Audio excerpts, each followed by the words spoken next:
রেমালের বৃষ্টির সময়, ঝড় বৃষ্টির সময় একটা অদ্ভুত জাতীয় প্রাণী আমাদের ঘরের ভেতর ঢুকে গিয়েছিল। সেটা কীরকম জোকের মতো, অনেকটা বড়, ফটোতে ছোট লাগছে, প্রায় 1 আঙুল হবে আর খুব মোটাও হবে। কীরকম দেখতে প্রাণীটা, আমরা সবাই ভয় পেয়ে গেছিলাম। আর একটু নুন দিতেই জোকের মতো কি একটা, এই যে নুন দেওয়া হচ্ছে, কেমন কেমন করছে, আর একটা অদ্ভুত জাতের জিনিস বার করে ফেললো ওর গাছ শরীর থেকে। খুব ভয়ঙ্কর লাগছিল জিনিসটা দেখতে।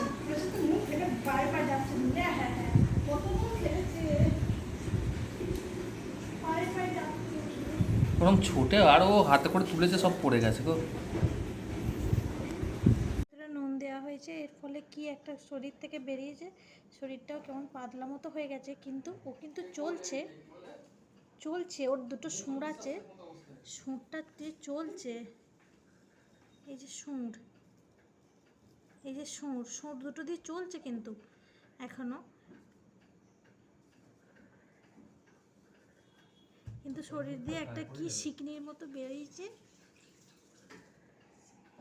বিচ্ছির মতো।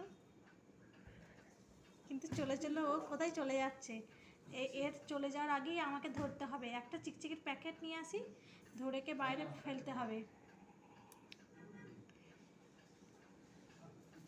কি খতরনাক জীব রে এটা, চলে কোথায় যাচ্ছে দেখো, টেনে টেনে অত দূর চলে গেল অলরেডি।